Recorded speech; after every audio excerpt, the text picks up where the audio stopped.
Coach Campbell was saying that Chase really bulked up during the offseason. How much is the added weight going to help him? Well, I hope it adds a bunch of confidence to him. He put on about 25 really, really good pounds. It was really the first time he felt comfortable enough to lock in and focus on it. I think more than anything, it'll give him a bunch of confidence. He did a really good job blocking as it was. I think the key is going to be over the next 4 months to, one, adjust to the extra weight, continue to put on good weight. But for him, I think it'll just add confidence. Blocking on the perimeter, blocking in line, and that was, I think, always the biggest thing. His toughness got him through the year. Now I think he'll actually be able to dominate in that aspect of it. Was that something you guys kind of challenged him to do in the offseason, or he kind of took upon himself realizing? Well, I think we've always made an emphasis of, this is the standard where you got to be at. He was young, and I think going through a season for him, you're not going to bother him with that during the season. It's a long stretch. It was a long season. I think for him, it was a matter of understanding, like, wow, okay, I've had a little success here now. How do I take it to the next level? And that was one of the things. What can Dylan Sanders' usage be like this year? Matt mentioned him as a guy that's improved in the offseason too. Yeah, he's like the biggest thing in our offense in terms of what is he, what can he do. He had a really, really exceptional probably last 5 weeks of the season, played a bunch of snaps in the bowl game. I think between special teams and offense played 40-some snaps, and so he finally got some confidence. You're talking about guys that were freshmen a year ago, redshirt freshmen, and so he was coming off of a shoulder. So I think he got confident, and I think you can practice all you want, you can talk all you want, meetings are great and all that. I think until you get into a game and you see yourself have success, I think it was the same thing for him. He finished on a really high note, and he tasted some of it, and the last 8-9 weeks, all he's wanted is some more of it. So he's a really big mismatch guy. He can block. We're fired up about him taking the next step just as an overall player, because he's the one guy in that room that could probably play every spot on the field. And the difference between can do it and will do it is these next 13 practices and see what he can do. Matt was saying that Chase, you guys are expecting Chase to take the next step too. For him to take the next step, what does that kind of look like for him this next year? Yeah, I think one, be more involved in the pass game, and those guys obviously when you recruit them, you're not sitting there watching blocking highlights, or otherwise I don't think any of those guys would be here. I think for them, they got to do a lot of the dirty work, but at the end of the day, the reward for those guys is to catch the ball, and I think we're finally ready in terms of those guys being old enough and us losing some key pieces. I mean, we lost 3 starters on the perimeter, really 4 starters when you look at it in a lot of ways, and we lose those guys, and now they see the light too.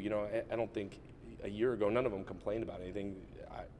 Like, would you rather throw it to Alan Lazard or you? Who are you taking catches away from? Trevor had a great year. Marchie had a great year. Matty, like, you go on and on. Like, you got to. There's only so many balls, and then by the way, you got an All-American in the backfield that you got to give it to. So, I think they now are seeing the light in that sense that, hey, there are balls now that can come my way, and for them, they've got to prove it. But I think for Chase, that is the next step, is I got to prove it that I should be the one getting balls, and again, next 13 practices and 29 in the fall to show our offensive staff that that's what he is. How do you keep the guys in the room just having that mentality? You said nobody complained during that time. I gotta imagine that's not always easy with college kids who want to have their hands on the ball all the time.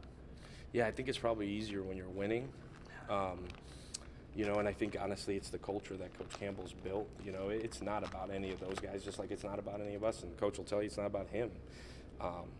As long as we're always going to come up with the best plan to be successful as we see it. We're not always right. You write about that a lot.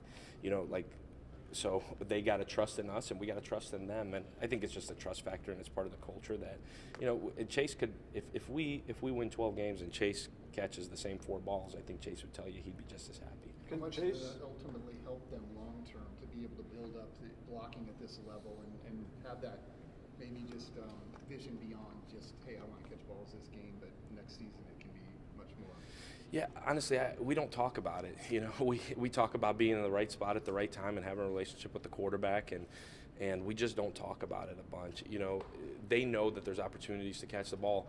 Our main objective, and it has been since we got here, since Coach Campbell's opening day press conferences, we're going to run the football. And they have bought into that, you know, and they see how hard Dave and Sheldon and Mike, and now we got Johnny and Kane, how hard. I mean, if you watch that practice, those backs ran as hard as anybody. We can block as hard as anybody, and I think we got to continue to buy into that, and they have bought into that. And I think now that the fact that they haven't had a bunch of balls, I think they kind of see, well, now it's sugar, it's a reward, you know, and it'll come. I think we continue to stress that those guys got to win matchups, and if they're one of the best 11 players, they'll be in there to win matchups, and my job is to get them prepared to do so. Because of the body that Chase has, could he, especially with losing Allen, maybe if Hakeem plays a little more outside, could he play that type of receiver position when you guys flex out a receiver? We sure think so. We hope so. You know, he's shown ability to do so. He has some. I think Dylan can. I think that's what's so exciting about Dylan. That's why Coach keeps talking about Dylan. And honestly, through 2 practices, Charlie Kolar can. He's shown a lot because he already has the weight. He's already 255 pounds. Like he's physically ready. Now it's just a mental and a speed and a size and all those things for him. But yeah, that is the selling point. Hey, if Hakeem's not in there, who is? And why are you not? And, you know, but I told Dylan the same thing. I told Charlie the same thing. In the next 13 practices, we got to figure out who is. What kind of task has it been to replenish the depth there? Matt talked about that obviously being a focus as you guys came in to get all those guys in there with Chase, Dylan, and now Charlie being eligible. Yeah, it's been a long 2 years with that group. We got Sam Harms, who's student coaching for us, who started 7 games for us. You know, like we've been waiting for those guys to grow up. And I told Coach, you know, his opening comments on the tight ends are always, well, they're young or they're getting older. I slammed my book down in that room. I said, if I hear one more time that we're young or getting older, I'm sick of it. 3rd year now for all those guys. Sam Seabuckner was also all conference last year. Like, we're not young anymore, and I'm sick of hearing about it, to be honest with you. Like, we are now 3rd-year players, play like 3rd-year players. So it's been an interesting task for all the things we just talked about, just because I've watched those guys develop, which has been fun because they've developed in our offense and in our system. They're great kids. They're fun kids to be around. Where does Charlie kind of fit into the mix of things right now? We'll find out. You know, I don't know. It's going to be up to him, and it's really up to all those guys, but it's going to be up to him to see what he can do. Because I think ultimately, as we've gone back, even in the last couple of weeks, and not just reflected on what we are offensively, but, man, what have we been and where can we go? You know, there's a lot of open places for those guys to fit, you know, and so Charlie knows the same thing. You know, I can either be a special teams guy or I could be in this rotation. You know, it's going to be tough for him to beat those older guys out. But I told those older guys they better beat each other out, and then I told Charlie he better beat them out. And you hope the level of competition, which finally there is some, makes all those guys better. And if they're competitors, which they are, and if they're intelligent and can figure that out, which they are, they all should raise their level of play. And ultimately, that's the goal. You continue to recruit better than what you have, and it makes your current players better, and it makes the guys you're recruiting better. Where's Dylan at? So you talked about the weight of Charlie and Chase. Where's Dylan at? 'Cause I know you've always talked about he can run really well for his size. Yeah, he's 272 pounds right now. So. Is that where you'd like him to be at? He's 20 years old, so you know whatever he continues to develop at. We've had to keep him down a little bit because I see Coach Myers over there. Like any higher than that, he's going to snag him up. So, and he knows that too.